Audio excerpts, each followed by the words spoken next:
next level, boys and girls, and non-binary pals.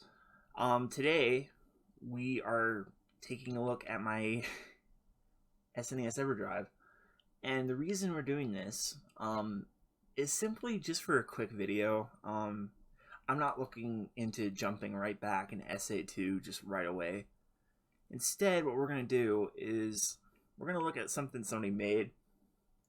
And first, I really want to quickly thank my friend Royce for helping me get this stuff. So, yeah, well, thank you note right there, future Jarrett, if you don't mind. Thank you. Anyways, I know this isn't really new news. I think this was shown off in like July or September or something like that. But I got the hardware now, so we might as well just quickly talk about this. Welcome to Sonic on the Super Nintendo. This is legitimately running on my Super NT. And yeah, I wanted to talk about this. This is just a proof of concept. And when this came out, it was like bringing a lot of notes to... It was making a lot of like headlines and buzz, you know, like every cheap like BuzzFeed article was talking about, oh, Sonic could have been done on the Super Nintendo, and you know, well, let's talk about that real quick. As you can see, this is a recreation of the third act of Green Hill Zone. It's the only thing that you can do in this level. I don't think it's possible to die. It might be, but actually, let's try that. Okay, well, first of all, it's not accurate at all because the spike bug didn't kill me. Yeah, as you can see, I can't die. And it's in my habit to just play this level like normal and beat it. But as you can see, there's no boss, and there's not even anything past this point. Luckily, we can run backwards, though, so we can, you know, explore a little bit as long as I don't fall out of bounds. Because then nothing will kill me, and... you know, that would suck. I'd have to reset, but whatever.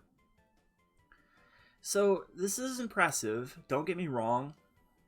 The colors look really nice. You know, this is definitely what I would think the creators of Sonic would make this game look like if, you know, they had to make it for the Super Nintendo for whatever reason. Which, you know... this would never have happened because the entire reason Sonic was created was to have something to compete against Mario. And why are you going to try to compete against Mario on the Super Nintendo? Like, that's not going to work. You can just make your own game and, you know, it'll be considered one of the greats if you make it well enough. So, there are some glaring, noticeable issues. And I just quickly want to say that I'm not trying to, like, harp on this person because... I couldn't do something like this. You know, you have to understand that, you know, it's not 100% accurate to call it, you know, Sonic running on the Super Nintendo. First of all, it's one level. And it's not a very complex level either. You know, compared to, like, if you were to, like, make this into, like, Starlight Zone, I feel like there would be a lot of slowdown. And that's the big thing that we're not seeing here. You know, I think there's been a couple points where the slowdown is just kicked in immediately. And you can see it. And this is Green Hill Zone. Can you imagine what would happen in Labyrinth Zone or Starlight Zone if they were running on the Super Nintendo? Which, you know, the Sega Genesis was weaker than the Super Nintendo in every way. It makes sense. It was like a year, 2 years... behind because the original Japanese Mega Drive came out in '88 and the Super Famicom came out in 1990. So, of course, there's going to be a bit of a power buff between the two. The thing about that, though, is the one thing the Super Nintendo didn't have over the Genesis was its clock speed. I don't know the actual numbers, but it's about half the length. So we're going to reset real quick, just because I can do that. Yeah, boot it back in. There's no, like, nothing. As you can see, the invisibility monitor does nothing. And I'll quickly show this. Yeah, you can run underneath the level. There's no way to get out of this, as far as I know. Unless something will happen here. I'm kind of zipping along. I don't know where I am. Yeah, I don't think I can get past here. Can I move Sonic out of the way? Oops, I reset it, whatever. Whatever. So I'm going to show off some like slowdown and like stuff like that. I don't think that this can be improved outside of like if somebody were to make like a super effects chip or something just to like increase the clock speed. Is that even possible? I don't know.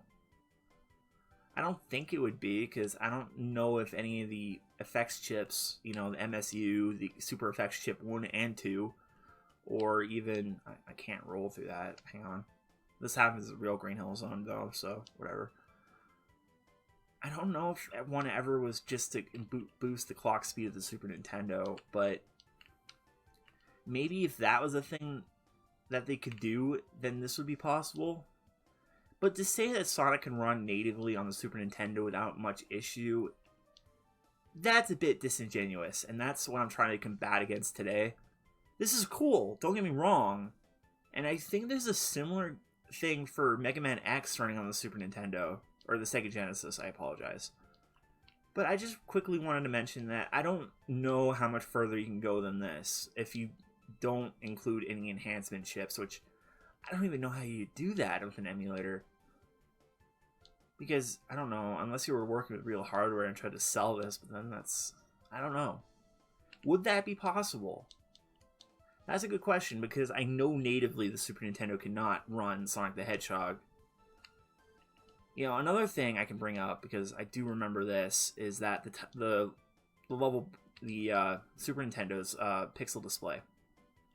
It is cramped in comparison to the Genesis, which I don't know the numbers, but there's definitely way less horizontal view than there would be on the Sega Genesis.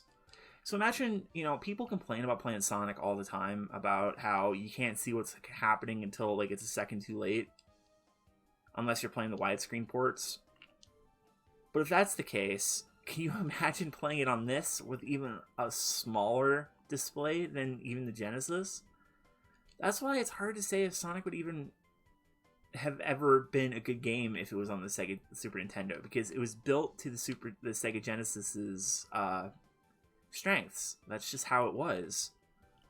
And I don't know. I mean, I've seen a lot of buzzwords about this, and I think it's cool, but I just wanted to quickly, you know, make my 2 cents on it. You know, maybe you haven't heard of this yet. I assume that would be most of you watching this. But I'm just looking to like change it up a little bit before jumping right back into Sonic Adventure 2. So I figured I'd make like a couple like smaller videos like this one just to engage you guys a little bit. You know, tell me what you think about this demo and what you think about Sonic being able to run on the Super Nintendo at all. That's basically the video. Not a whole lot to it. Hope you guys have a good day. You know, all that good stuff. Subscribe if you haven't already. And have a good one. Peace out. Bing, whoop.